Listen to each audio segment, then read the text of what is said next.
तो दोस्तों एक बार फिर से आप सभी का स्वागत है क्लास 10th विज्ञान के अनसॉल्व्ड पेपर में। हम लोगों को चल रहा है 2024 का सेट 1 जिसका पेपर कोड है 824 आईजे। ये हम लोगों का बीच में पहुंच चुका है। आज हमारा जो पार्ट है वो है पार्ट 3, जिसमें हम करेंगे उपभाग 2 यानी कि रसायन विज्ञान को। साथ ही साथ ये भी बताएंगे कि आपको प्रश्नों को अपनी बोर्ड परीक्षा में कॉपी में किस तरह से लिखना है। तो फिर चलिए वीडियो को शुरू करते हैं। तो हमारा पहला प्रश्न ये रहा, उपभाग 2 प्रश्नोत्तर संख्या 25 है। तो निम्नलिखित यौगिकों के संरचनात्मक सूत्र लिखिए। तो आपको कुछ इस तरह से लिखना है, पहले हम इन्हें समझाएंगे, बाद में आपको लिखने का तरीका बताएंगे। तो पहला इथेनोइक अम्ल, दूसरा मेथनॉल, तीसरा है वन क्लोरोप्रोपिन और चौथा है नाइट्रोमेथिन। पहले चलिए इन्हें अगले पेज पे लेके चलते हैं और वहां पे आपको इन्हें समझाते हैं। तो चलिए शुरू करते हैं। जो पहला हमारा पॉइंट था वो था एथेनोइक अम्ल। एथेनोइक अम्ल को हमें संरचनात्मक सूत्र में बदलना है। अगर हम एथेनोइक अम्ल को तोड़ें तो क्या बनेगा जाके, तो बन जाएगा एथ हो गया प्लस इन और प्लस में ओइक अम्ल, इन सभी चीजें बनेंगी जाके। अब इन्हीं का सारा खेल होता है। देखिए हमारा शुरू में क्या बना जाके था, एथ बना। एथ क्या बताता है, कार्बनों की संख्या बताता है कि एथ का मतलब क्या होगा, मेथ एथ, यानी कार्बन कितने होंगे, 2 होंगे। तो हमने 2 कार्बन कर दिए। इन क्या बताता है, इन बताता है कार्बन और कार्बन के बीच में बंध। इन होता, इन है जैसे, तो क्या होगा, कार्बन कार्बन के बीच में सिंगल बंध होगा। इन होता तो कार्बन कार्बन के बीच में डबल बंध। और अगर आइन होता तो कार्बन कार्बन के बीच में ट्रिपल बंध होता। तो हो गया। अब ओइक अम्ल, ओइक अम्ल का क्या काम होता है, ये बताता है कि लास्ट वाला कार्बन है ये, यानी कि ये वाला, इसमें क्या होगा, इसमें होगा जाके हमारा सिंगल बंध में OH और डबल बंध में O। इतनी चीजें हमारी होंगी लास्ट वाले में। तो हमने क्या किया, लगा दिया, सिंगल बंध में OH लगा दिया और डबल बंध में O लगा दिया, बस हमारा बन गया। अब जितने बंध, कार्बन के बाद 4 बंध होते हैं, जितने फालतू बंध बचेंगे उसमें H लग जाएगा जाके, यानी हाइड्रोजन के साथ साझेदारी कर लेगा। तो देखिए इस वाले कार्बन के लिए 2 ये हो गए, 2 ये हो गए, एक ये और एक ये। इस वाले कार्बन के लिए 4 पूरे आए। अब इस वाले कार्बन पे आ गए, इसके लिए एक ये हो गया, दूसरा ये हो गया, तीसरा ये हो गया और चौथा ये हो गया। बस हमारी जो एथेनोइक अम्ल के संरचनात्मक सूत्र था वो समाप्त होता है। अब बढ़ जाते हैं हम अपने अगले टॉपिक पे। तो अगला है मेथेनॉल। अगर हम इसे तोड़ें तो किस तरह से तोड़ सकते हैं, तो बनेगा जाके मेथ प्लस में एन और प्लस में अल, बस इन्हीं का खेल है। तो हम क्या करेंगे, पहले मेथ है तो मेथ को क्या बताएगा, कार्बन कार्बन की संख्या, कार्बनों की संख्या। तो मेथ एथ प्रोप इस तरह चलेगा। मेथ कौन से नंबर पे आएगा, पहले नंबर पे, यानी कार्बन कितना, एक होगा, हो गया। अब क्या करेंगे, एन बताएगा। एन क्या बताता है, कार्बन और कार्बन के बीच में बंध। लेकिन कार्बन तो हमारा एक ही है तो इसका काम खत्म हो गया, क्योंकि बंध तो बनेगा नहीं। अब हमारा आ गया अल। अल क्या बताएगा कि जो लास्ट वाला कार्बन है उसमें क्या लगा होगा, उसमें सिंगल बंध में H लगा होगा और डबल बंध में O लगा होगा। तो चलिए उसे हम लगा देते हैं। तो सिंगल बंध आप चाहे जिधर भी लगा दो, सिर्फ लास्ट वाला कार्बन होना चाहिए। तो हमने सिंगल बंध में H लगा दिया और डबल बंध में O लगा दिया, बस हमारा हो गया। अब कार्बन के पास जितने भी बंध बचे हैं उन सब, अब कितना बंध बचा है, एक बंध बचा है, तो वो किसके पास चला जाएगा, H के पास चला जाएगा। देखिए 2 हमारे ये वाले बंध हो गए O के साथ, O के साथ 2 वाले बंध हो गए, एक बंध H के साथ हो गया, 3 बंध हो गए, एक बंध बचा है तो उसके साथ H लग जाएगा, बस हमारा ये भी समाप्त होता है। अब बढ़ जाते हैं अपने अगले क्वेश्चन की तरफ। अगला जो है वो है वन क्लोरोप्रोपेन। क्लोरोप्रोपेन को तोड़ें तो किस तरह से टूटेगा, ये भी उसी तरह से वन क्लोरो।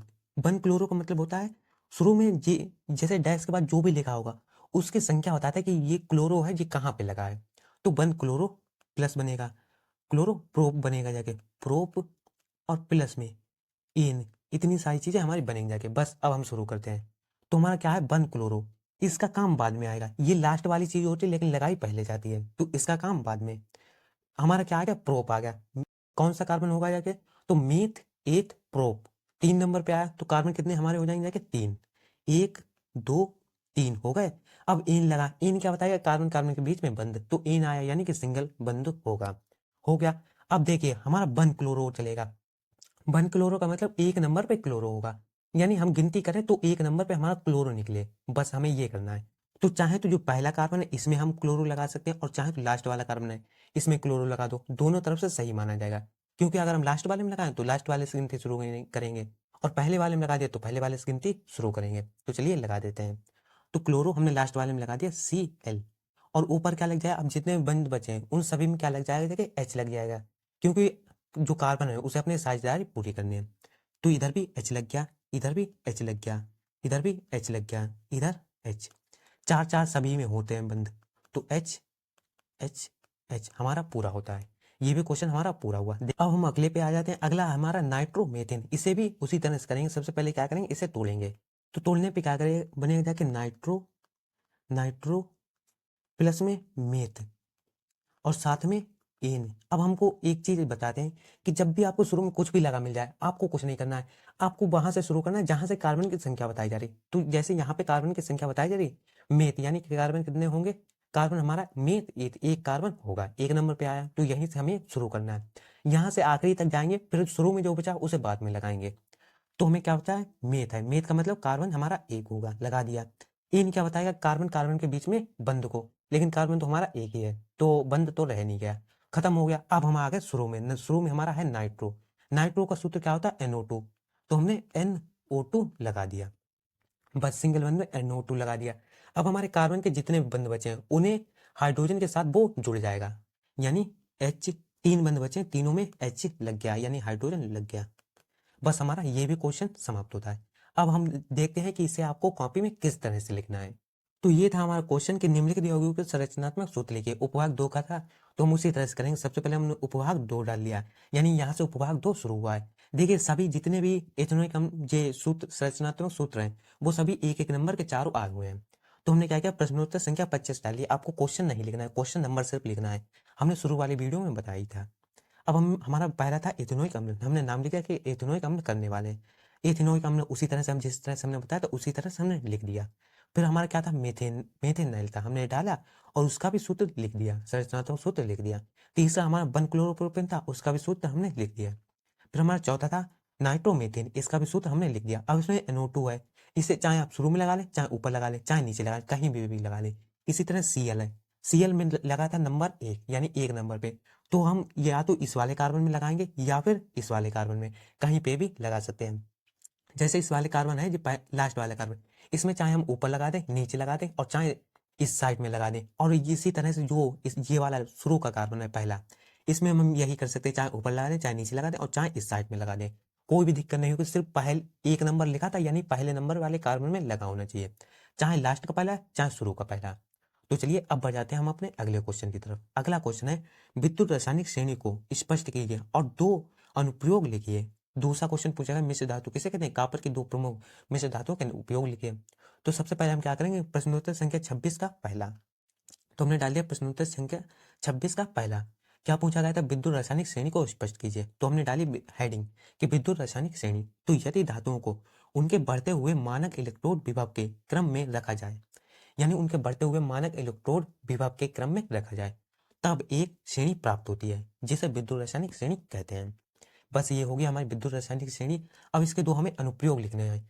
अब देखिए बहुत से लोग कंफ्यूज रहते हैं कि अनुप्रयोग उपयोग ये सभी क्या होते हैं। तो अनुप्रयोग जो होता है वो होता है, कोई साइंटिस्ट है तो उसने जो प्रयोग किया है वो होगा अनुप्रयोग, और जो हम लोग करते रहते हैं वो होते हैं उपयोग या प्रयोग, हम लोग कह सकते हैं। और जो अनुप्रयोग होते हैं वो सिर्फ साइंटिस्ट या फिर बड़े लोग करते हैं। तो विद्युत रासायनिक श्रेणी के 2 अनुप्रयोग। तो देखिए इसके 2 अनुप्रयोग निम्न है। पहला है, किसी सेल का ईएमएफ, ईएम का फुल फॉर्म होता है इलेक्ट्रोमोटिव फोर्स, तो किसी सेल का ईएमएफ ज्ञात करने में। दूसरा है, रेडॉक्स अभिक्रिया की दिशा की भविष्यवाणी करने में।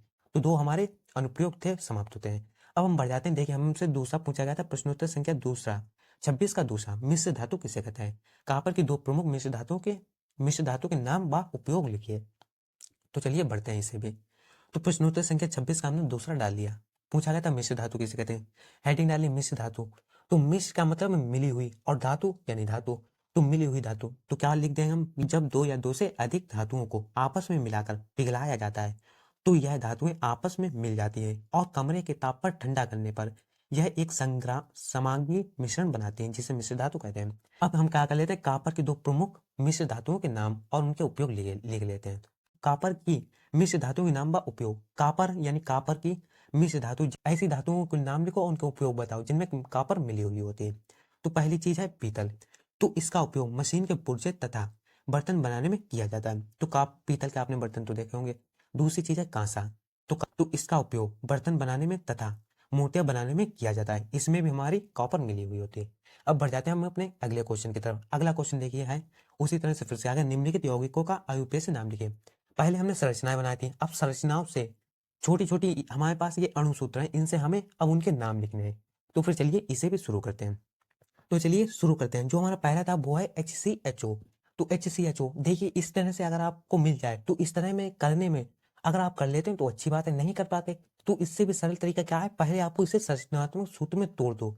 बहुत ही आसान तरीके से आपको इसका नाम मिल जाएगा। हम क्या करेंगे, देखिए कार्बन कभी भी हमारा साइड में नहीं आता, कार्बन से ही हमारी संरचना बननी शुरू होती है। तो कार्बन को हमने कर दिया बीच में, हो गया। अब देखिए O है, O हमेशा डबल बंध में होता है। अब हमारे H कितने बचे, एक ऊपर, दो H बचे हैं, एक हमने ऊपर लगा दिया, एक आप किधर भी लगा दो, हमने इधर लगा दिया। तो हमारी देखिए संरचना बन गई। अब आपको क्या करना है, इसका नाम लिखना है। जिस तरह से हम संरचना ऊपर तोड़ रहे थे, जैसे अब हमने पीछे संरचना बनाई थी तो इसमें हम संरचना का नाम जो दिया था उसे तोड़ रहे थे, उसी तरह से इसे भी करना है। देखिए कार्बन, हम पहले हम क्या कार्बनों की संख्या लिखेंगे। कार्बन हमारा एक है, यानी हमारा क्या हो गया, जाके मेथ हो गया, हो गया। अब कार्बन कार्बन के बीच में कौन सा बंध है, तो कार्बन तो हमारा एक ही है, तो बंध हमें दिख नहीं रहा, क्योंकि कार्बन जैसे कार्बन एक हो गया, कार्बन दो हो गया, इसके बीच में बंध, तो कार्बन तुम्हारा एक ही है, तो बंध हमारा है नहीं। तो नहीं है, हम क्या मान लें कि इस सिंगल बंध है, तो सिंगल बंध है तो हमने क्या लगाएंगे, अब हम एन लगाएंगे, मेथ एन। और साथ में क्या लगाएंगे, अब देखिए हमारा मेन काम क्या है, सिंगल बंध एच और डबल बंध ओ। जो ये किस में था, ये हमारा था एल्डिहाइड समूह में, जिसके लिए लगता है अल, तो हमने लगा दिया अल। बस हमारा जो था वो तैयार हो गया। अब हमें क्या करना है, इसे जोड़ देना है। तो मेथ ए का हमारी पाई चली जाएगी, तो मेथी, और ये ना आ गया मेथिन। अब आ जो है वो हट जाएगा, आ की पाई लग जाएगी और ला जुड़ जाएगा, तो मेथिनल हो गया जाके, बस हमारा कंप्लीट हुआ। बढ़ते हैं अगले क्वेश्चन की तरफ। अगर आपको आईयूपीएसी नाम आते होंगे तो आप इसे अच्छी तरीके से समझ गए होंगे, नहीं आते तो अभी आप सीख लीजिए, क्योंकि इससे आपको पेपर में प्रश्न आएगा जरूर। तो चलिए अब हम देख लेते हैं अपना दूसरा। दूसरा है CH3, CH और CH2। इसे तोड़ना तो बहुत ही आसान है, क्योंकि इसके जो एक एक बंधा है वो हमें दे दिए गए हैं। तो हम चलिए शुरू करते हैं। देखिए पहला कार्बन है, इसके साथ हमारे हाइड्रोजन कितने, तीन है, तो इसके साथ तीन हाइड्रोजन हम लोग ने लगा दिए, एक इधर और एक हमारा इधर है। इधर क्यों नहीं लगाए, क्योंकि इधर का जो बंध है वो हमें दे दिया गया, ये देखिए ये वाला बंध हमें दे दिया, तो हमने लगा दिया। अब हमारा क्या आया, देखिए कार्बन आया और उसके बाद पहले हमारे कार्बन लगा दिया, फिर उसके बाद H आ गया, हाइड्रोजन ये आ गया, तो हमने इसे भी लगा देंगे। तो इसे हम चाहे ऊपर लगा दें चाहे नीचे लगा दें, हमें इस साइड में नहीं लगाना है, क्योंकि इस साइड में हमारे ये दो बंद दे दिए गए, हमने दो बंद लगा दिए। अब हमारा आ गया CH2, तो C हमारा लग गया, H है वो इधर उधर लग जाएंगे। अब आप इन तीनों साइड में से किधर भी लगा सकते हैं, तो हमने एक इधर कर दिया, एक चाहे आप ऊपर कर दे चाहे नीचे कर दे, हमने ऊपर कर दिया। बस अब हम गिनते हैं कि कार्बन की बंध है वो फालतू के तो नहीं है, यानी ज्यादा नहीं हुए और कम तो नहीं रह गए। तो देखिए हमारा पहला कार्बन, इसके साथ एक दो तीन चार हो गए, दूसरा कार्बन एक दो और दो चार हो गए, तीसरा कार्बन दो तीन चार, हमारे चार चार बंद पूरे हैं, यानी हमारी संरचना है वो सही बनी है। अब आ जाते हैं इसके नाम पे, नाम किस तरह से लिखना है। तो हमारे कार्बन देखिए कितने हैं, एक दो तीन, तीन कार्बन थे, तो मेथ एथ प्रोप हमारा क्या बनेगा, कि प्रोप बन गया, हो गया। अब हमें कार्बन कार्बन के बीच में बंध को बताना है, तो देखिए हमारे कार्बन कार्बन के बीच में कौन सा बंध था, डबल बंध था। आप यहाँ पे भी देख सकते हैं कि कार्बन कार्बन के बीच में डबल बंध था। तो डबल बंध के लिए हमने क्या बताया था, कि डबल बंध के लिए लगता है इन, इन इन, और तीन बनने के लिए क्या लगता है, आइन लगता है, तो हमने इन लगा दिया, हो गया। अब वो देखिए हमारा और कुछ बचा है, और कुछ तो नहीं बचा, कोई फालतू की नई चीज आई हो तो उसका नाम लिखा जाता है। हमारे सब क्या चल रहे हैं, एच ही चल रहे हैं, तो एच का नाम नहीं लिखा जाता। तो हमारा क्या बन गया, प्रोप इन बन गया। तो अब हम इसे इस तरीके से लिख देंगे कि प्रोप और इन, प्रोप इन एक ही मात्रा लगी तो प्रोपीन बन गया। अब एक चीज और है जो कभी कभी यूज होते हैं कभी कभी नहीं, हमें जो डबल बंद लगाओ या ट्रिपल बंद लगाओ उसका नंबर बताना कि कौन से नंबर पे लगा हुआ है, और सबसे पास वाला नंबर। जैसे इस हमने क्या किया, सिंगल बंद सी और सिंगल बंद, और इस तरीके से हमारा कार्बन था, हमें कार्बन डबल बंद लगा उसका नंबर बताने की कौन से नंबर पे है, हम उस तरफ से गिनेंगे जिस तरफ से डबल बंद पास पड़े। ट्रिपल बंद लगाओ तो ट्रिपल बंद का नंबर बताएंगे, और उस तरफ से बताएंगे जिस तरफ से पास पड़ेगा।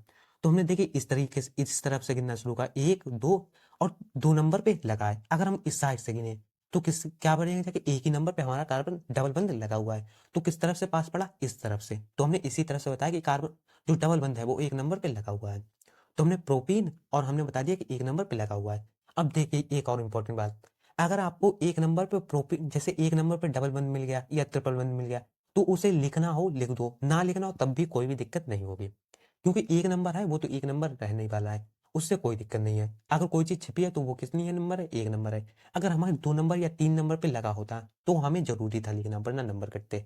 तो चलिए अब इसे लिखना किस तरीके से वहां भी चलते हैं। तो उनसे पहला क्वेश्चन पूछा गया था कि निम्नलिखित यौगिकों के आईयूपीएसी नाम लिखिए, हमने समझा दिए।